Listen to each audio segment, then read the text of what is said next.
Assalamualaikum warahmatullahi wabarakatuh. Nama saya Bagas Adi Putra, NIM saya 2919376. Di sini saya akan menjelaskan mengenai pelanggaran kode etik advokat untuk memenuhi nilai tugas saya dalam pertemuan ke-12 atau 13 manajemen law firm kelas Q dengan dosen pengampu Ibu Tinuk Dwi Cahyani. Baik, pelanggaran kode etik advokat. Advokat adalah orang yang berprofesi memberi jasa hukum baik di dalam maupun di luar pengadilan yang memenuhi syarat berdasarkan ketentuan undang-undang. Dalam pasal 1 Undang-Undang Nomor 18 Tahun 2003 tentang advokat.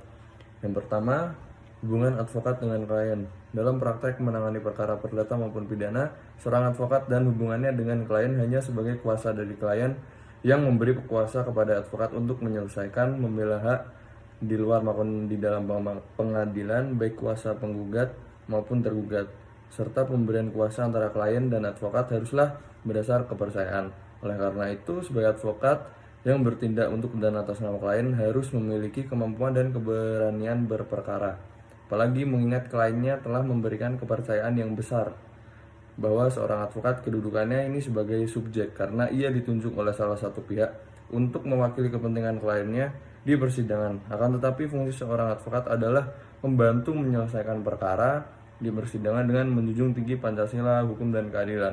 Di samping itu juga sesuai dengan kode etik advokat bahwa advokat tidak harus mengutamakan kepentingan kliennya saja, akan tetapi lebih mengutamakan tegaknya hukum, keadilan, dan kebenaran. Next, yaitu ada hubungan advokat dengan teman sejawat. Nah, hubungan antara teman sejawat ini juga diatur dalam Undang-Undang Kode Etik Advokat Nomor 18 Tahun 2003, yakni hubungan antara teman sejawat dan advokat harus dilandasi sikap saling menghormati, saling menghargai, dan saling mempercayai. Advokat jika membicarakan teman sejawat atau jika berhadapan satu sama lain dalam pengadilan, hendaknya tidak menggunakan kata-kata yang tidak sopan, baik secara lisan maupun tertulis. Next, ada hubungan advokat dan pihak lain. Nah, di sini profesi advokat adalah profesi yang mulia atau terhormat. Nah, dan karenanya dalam menjalankan profesi selaku penegak hukum di dalam pengadilan sejajar dengan jaksa dan hakim yang melaksanakan profesinya berada di bawah perlindungan hukum Undang-Undang Kode Etik. Kantor advokat atau cabang tidak dibenarkan diadakan di suatu tempat yang dapat merugikan kedudukan atau martabat advokat. Selain itu, pemasangan iklan semata-mata untuk menarik perhatian orang adalah dilarang, termasuk pemasangan papan nama dengan ukuran dan bentuk yang berlebih-lebihan. Advokat tidak dibenarkan mengizinkan orang yang bukan advokat mencantumkan namanya sebagai advokat di papan nama kantor advokat atau mengizinkan orang yang bukan advokat tersebut untuk memperkenalkan dirinya sebagai advokat. Advokat tidak dibenarkan mengizinkan karyawan-karyawannya yang tidak berkualifikasi untuk mengurus perkara atau memberi nasihat hukum kepada klien dengan lisan ataupun tulisan. Next, ada pelanggaran kode etik advokat.